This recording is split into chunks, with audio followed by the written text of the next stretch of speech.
Hey there, my name is Dan Fishman. I am the executive director of the People for Liberty, and we are talking taxes because today is the day that most people have to file their taxes. I don't know if you filed early or not.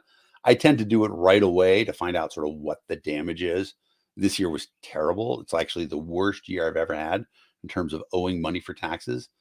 Tremendously disappointing. And it really bothers me because income tax is the worst of all the taxes. And I think that's something that most people can agree upon. One of the things that I've always thought about is that, you know, there's a lot of different taxes out there, but income tax is just terrible. So go through a little bit of the history on income tax. Uh, First income tax was passed by the federal government August 5th, 1861 to help pay for the Civil War. It was a 3% income tax on all incomes over $800, which, now would be about like 22,000. It's an interesting thought because they didn't have an IRS per se then. And so I wonder how they got around uh, finding out what people's incomes were. But clearly, it was the middle of a war. And so people were all panicked anyway. And all sorts of other liberty abuses happened during the Civil War. As you know, President, President Lincoln suspended habeas corpus, um, all sorts of other things. And so I think people were a little shocked and they didn't think anything about the income tax, or at least they didn't have enough willpower at the time to fight against the income tax. Then that income tax was repealed, replaced by another one in 1862. But then once the war was over, the tax went away. 1894, Wilson-Gorman tariff, which essentially reduced tariffs, which as libertarians, we think that's a good thing. Wilson-Gorman tariff also came with a 2% tax on people's income. Now, the U.S. Constitution didn't provide for that, and the Supreme Court declared income tax unconstitutional. So that should be a lesson for all of us that income tax has been declared unconstitutional. But of course, if the government's going to be involved in it, what does that mean? It means that they're going to pass an amendment to the Constitution to allow income tax. The 16th Amendment specifically allows income tax. And it's an interesting thing to think that if we could repeal the 16th Amendment, there would be no income tax, at least at the federal level anymore, and probably not at the state level because the protections for the people are what's called incorporated. Anything that's in the Constitution usually applies to the states. So 1918 was the first year that they passed $1 billion. They got 5.4 billion by 1920. Income taxes varied back and forth. During my lifetime, it's varied pretty significantly, but it's been as low as 1% up to over 90% for the very wealthy during World War II. Income tax is the worst tax because it gets taken directly from your paycheck. We believe in the idea of self-ownership. You own yourself. And there's no argument that you own yourself if somebody else has a preemptive right to your taxes. So for most people, if you look at your paycheck, the government has already taken its share. The government actually gets paid before you do. So who are you actually working for when that happens? And that points to another sort of fallacy in the tax idea. Who is actually, when the government shuts down and they say they don't have money, is money not taken out of your paycheck anymore? Or does the government still actually have the same amount of money coming in that they've always had, but they're saying that they have to shut down? That's, a real difficulty and something that I've always had problems with. The government says, oh, we're out of money. We can't pay to keep the parks open, but they actually have the same amount of money coming in. The problem is just that they're spending so much that even with the same amount of money coming in, they can't pay for everything. So if you want government shutdowns to stop, all we have to do is not spend as much as we're paying. So let's start digging into one last question. And we're going to go through these. And I got a good friend of mine on, Steve Sheets. We're going to talk about these three questions. Is there such a thing as voluntary taxation? Is a sales tax better than an income tax? Is a property tax better than an income tax?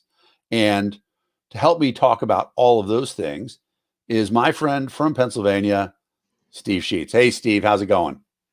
Oi, it's been a hectic weekend, but it's Monday. We're starting to get back together again. Yeah, well, that's a good thing. Let me fix my background here real quick. There we go. So yeah, you have had a busy week, but today it's tax day, and so it's not like it's getting any better, right? Nope, not at all.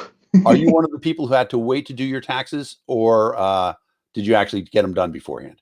I actually got them done beforehand, and part of the reason why was because um, my company takes out an enormous amount of money from my paycheck, and I was getting money back. So, I That's was that's a good reason why I'm glad you got a refund. I used to think to myself that I always wanted to make sure that I got as little of a refund as possible because the government doesn't pay you interest on any of that extra money they get. very But, true. but it's so much worse to have to pay them that I've gotten to the part where I'm like, all right, government, you can keep my extra $1,000 so long as I get $3,000 back at the end. So, very first question is, I mean, do you agree with my basic proposition that income tax is the worst of all the income taxes? Absolutely, positively, yes. It's the worst. Yeah. You were mentioning you mentioned you touched on a couple things in your introduction, and I the one thing that really irritates me about the income tax is most people who work for someone else, that someone else is actually a slave to the government because they are forced to do this accounting service and take out money from their employee's paycheck. And the employee doesn't really see this money being taken out, so they're just not really hip to what's going on. If everybody had to write a check to the government at the end of the year, there would probably be a huge revolt. Yeah. Well, I even at the end of the year, I would say if you had to do it every time your paycheck came through. So the idea is that you get paid in full, and then you get a little thing that says, okay, out of your paycheck, you owe 20% of your paycheck to the government. And you got to write a check for it right now. That would be awesome. Or, just a real demonstration of it because they've done everything they can to make it as painless as possible. But there should be a pain point. People should realize that's where their money's going. There are alternative systems out there. Uh, I have been an advocate as a transition for the fair tax. I don't know if you're familiar with the fair tax. Fair theft? Fair theft, right? The fair tax is it's a 22% sales tax that would be imposed nationally on everything, and it abolishes the IRS. And this is actually not a complete pipe dream. So 83 members of the House have already signed off that they would do it. And the idea is that it gets rid of all income tax, corporate income tax, personal income tax. It abolishes the IRS. And then people know that sales tax sometimes is considered regressive because if you are if you make $50,000 a year and your living expenses are $20,000 a year, you're spending 40% of your income on living expenses. And if we just add up that tax, we say, okay, there's a 10% tax.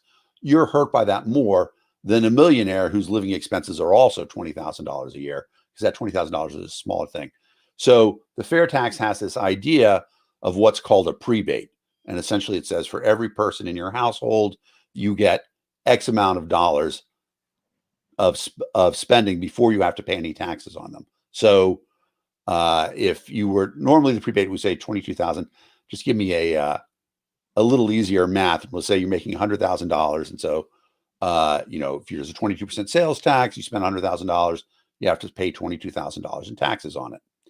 But if you make $100,000 and there's four people in your house, you get $4,000 off. Your first $4,000 of spending, you don't have to pay any taxes on. So if you're spending $100,000 a month, you only have to pay taxes on $96,000 a month. But if you're only spending $4,000 a month, you don't have to pay any taxes. So it's not as regressive as a previous sales tax was. I like that idea better, but I do like the idea of all taxes being voluntary. And I think there are examples of voluntary taxes in our real life, right? I mean, did you ever belong to an organization that you voluntarily contributed to? Yes. I And mean, I see you that pin on your jacket. That's a good example of one, right? You see two pins on my jacket. I see two pins on your jacket. You see, I'm a lifetime member of both the National and a lifetime member of the Pennsylvania Libertarian Party. And part of that is because I believe in what we're doing as an organization. And I want to support that with my money. And we could do that with the government, right? I mean, there are probably some things that the government does that you would give them money for, right? Well, when you say that, I do kind of like that a little bit. If people were allowed to dictate where their money was being spent, now, don't get me wrong. I want to remove the government as an obstacle to people's success. Yeah. But in the meantime, we have to deal with what we have to deal with. Maybe an intermediary step would be for people to say, well, I want my money to go to feeding the poor, or I actually like the U.S. Postal Service. God knows why anybody would say that, but let's just say they do. Yeah. Maybe their money can go to the U.S. Postal Service. And you'll see that you'll actually see what's popular and what's not. Like the War Machine is most likely not going to be very popular by a lot of people because, well, it sucks. It's funny. I think I would contribute to NASA for sure. And honestly, I personally would contribute to the food stamp program just because I think that there's more than enough wealth in this country. That being said, the government has been trying to eliminate hunger for 70 years now, and they haven't really done anything about it. But I would still, even if it were inefficient and I could prevent some people from being hungry, I would give money to some private organizations, Feeding America, one of my favorite charities, feedingamerica.org. But I would voluntarily give to some inefficient programs, even if it were being run by the government to get rid of hunger in the United States. As you say that, again, as libertarians, we are all looking for better solutions. I work in innovation, so when I see an inefficient government program, I'm looking for an innovative solution that's going to take its place. Like some of your charitable organizations work much more efficiently and are much less costly than the government programs. So, well, and that's a great example too. I think that most people, if you go back and if you are affiliated with a house of worship, chances are pretty good they don't tax you, right? They don't take money from you by force. And we should point out too, that's, at least for me, that's the definition of tax. So when the government takes money from you by force, which means that if you don't pay that tax, you will go to jail. And, there's a lot of people who say, oh, government doesn't use force. Try not paying your income taxes. See what happened to Wesley Snipes. That'll happen to you too. So, but houses of worship do great works. They do good deeds, and their money, they're entirely funded voluntarily. So it seems to me that that's a reasonable place for us to look. So we talk about income tax being the worst, and I have just a little joke about that. When I ran for Congress, one of the things I said was, they put sin taxes on tobacco to stop people from smoking. They put taxes on alcohol to cut down on people drinking. Why are they taxing income? I don't have a good answer. It sure sounds like they're trying to. Right. So let's talk about some of the other taxes that are out there. Sales tax. I mean, sales tax is an interesting thing. Some people will argue that sales tax is voluntary. I don't know that I believe that it's completely voluntary, because there's some things that you have to buy.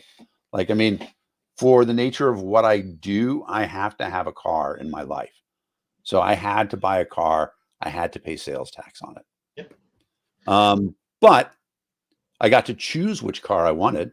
I didn't have to buy, $100,000 car and pay taxes on $100,000.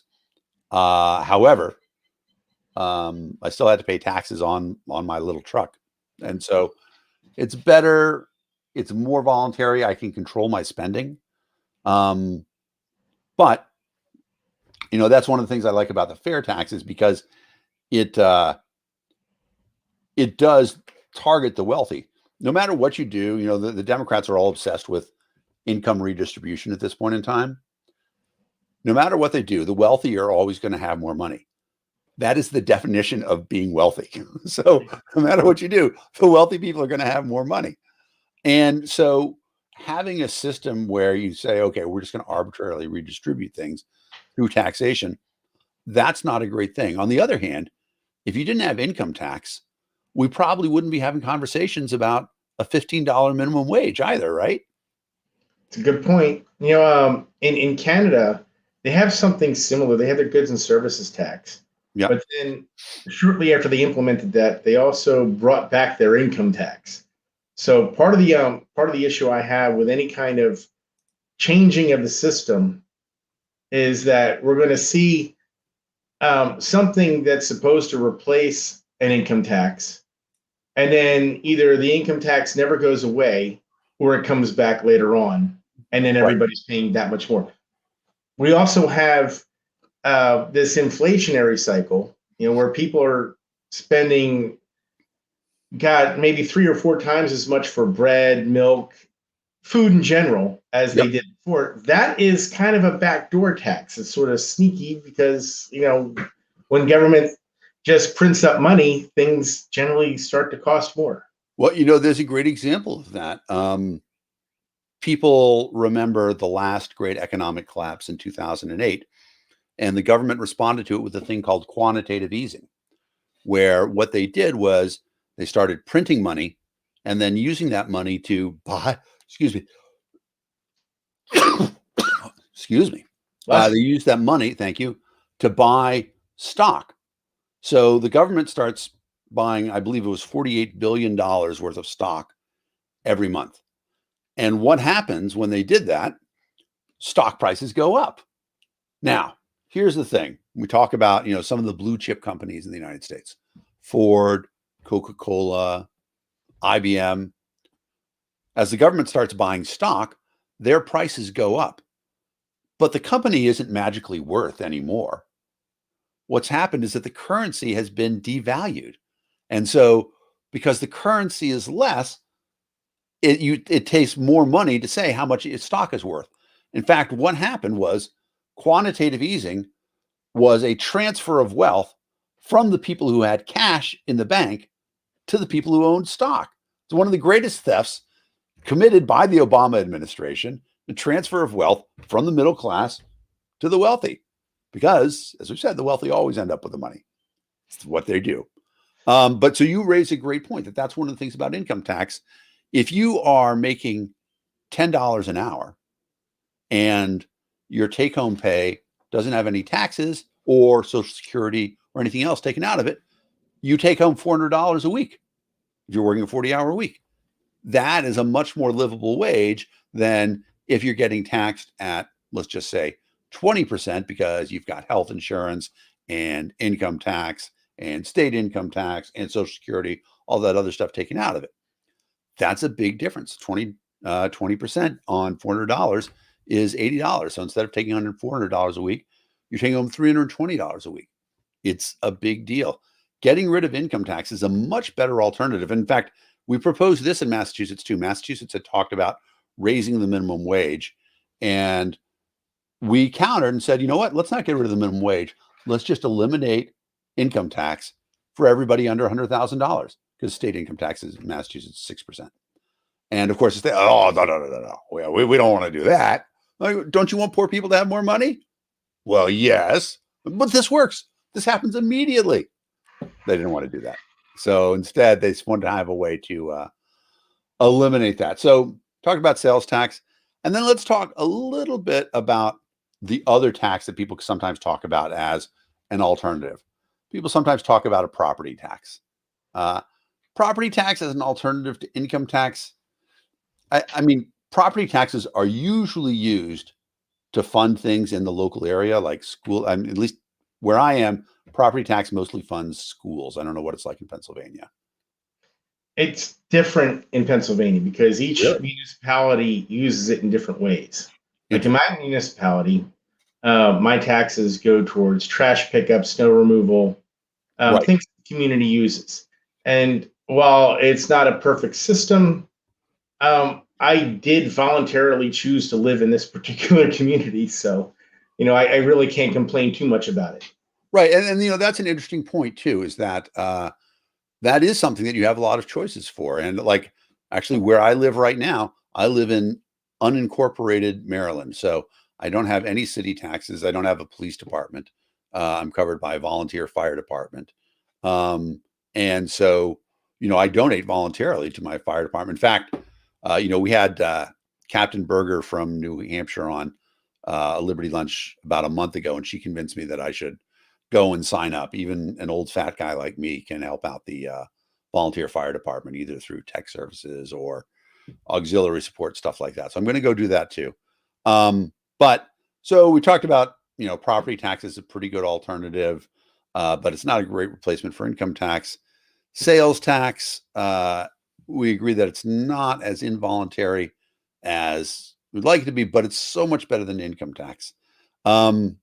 So then simple, last sort of questions, and I don't think we need to go too much on this. Everybody's feeling the pain today as they're running in their, putting in their taxes on the last time. What do you make about some of the arguments against it? People say taxes are the price you pay to live in a civilized society. Yeah. I'm giving you the softballs here. Look, when we say, okay, so our civilized society is paying its taxes so we can bomb people in Iraq, so we can bomb people in Afghanistan, but we're saying that's civilized. Right. We have in Philadelphia, we spend a lot of money on the war on drugs, yet you can buy the finest grade heroin pretty much in the world on the streets of Philadelphia in broad daylight, on Broad Street, right across from City Hall. That, my friend, is a bold claim. The finest heroin in the world. I'm only 3 hours away. We're going to see what I can get. That's what I hear. I never tried it, so I don't know. But that's what I hear. The thing is, it's plentiful is the point, yeah. and it's easy to come by. And the thing is, no matter what is being done, nobody seems to be able to stop that tap in any way, shape, or form. We have more liberty solutions that we can use. If we stop this war on drugs, for example, and put the onus on the people, if they want to stay sober, they should still, they should be staying sober. If they want to stay employed, that's a good thing. We can do things while putting everything on the people with the war on drugs, as opposed to allowing a big government program to be in charge of it. Especially one that didn't work. Right. And I think that that's a really good point, is that, we see all these government programs, and it's not necessarily that, people in the liberty movement think that everything the government does is bad, but everything that the government does, they don't have any competition for. And so we don't get to know whether or not somebody else could do it better. And, a perfect example of that is that if you think about, and it's a fascinating conversation to have, because, I'm sure you're having the same issue that I do. I work now with some millennials who have never been in a taxi, or they've never been in a taxi in the without being in the post Uber era. And so I tried to describe them. It's like, you don't know what taxis used to be like. Taxis, they were terrible. There's vomit on the floor and they stunk, and the driver didn't care. There could be a gas leak going on because at one point in time, the government had the monopoly on those services. And then finally, when Uber and other rideshare groups came in, taxis got a lot better. One of the real problems with taxes to fund government services is that the government uses its power to give its services a monopoly. And so there's no competition and nothing gets better. Right. I'm sorry. Go ahead. No, you go ahead, please. I was going to say competition always results in lower prices for services and better quality services, because people are trying to get your business. Yep. And it is what it is. Yep. If you had to guess, and I'm giving you another softball here, which schools were in session more in person during the pandemic? Private schools or public schools? Without a doubt, private schools. Yeah, absolutely. Because that's their job, right? They get paid for it. Whereas the public schools, they got paid no matter what they did. Yeah. And so they had no incentive to really deliver an excellent service. And I'm a former school teacher. I taught in the public school system and in the private school system. I would tell you, my colleagues Teaching, nobody's in it for, well, most people aren't in it for the money. You do occasionally find teachers at the end who are like teaching out their pension, something like that. But most teachers are doing it. But the school system itself is built to be the school system. And if it's a public school system, it's built to take taxpayer money.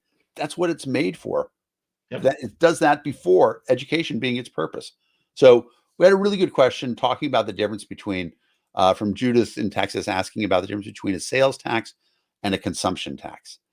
The best thing I can say, and I don't want to butcher this too much, but a consumption tax is specifically something that as you look at what you're spending, the more you spend, your tax rate is increased. And we talk about this idea of what I was talking about before with the prebate in the fair tax. So if my living expenses are, and I talked about this and I glossed over it, let me go into a little more depth. The prebate on the fair tax, and people want to find out more about it, can at fairtax.org. The prebate is essentially a check that the government writes you at the beginning of the month to cover your first X dollars of spending. And usually right now it looks like it's about $4,000 of spending. So if you spend less than $4,000 a month, you're not going to pay any taxes. In fact, if you can cut your expenses to $2,000 a month, in many ways, the government sent you a check for more than you spent.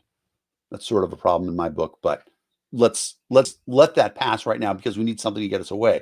On the other hand, if you're spending $10,000 a month, you're going to pay taxes on $6,000 of that at 22%. So, $12,000.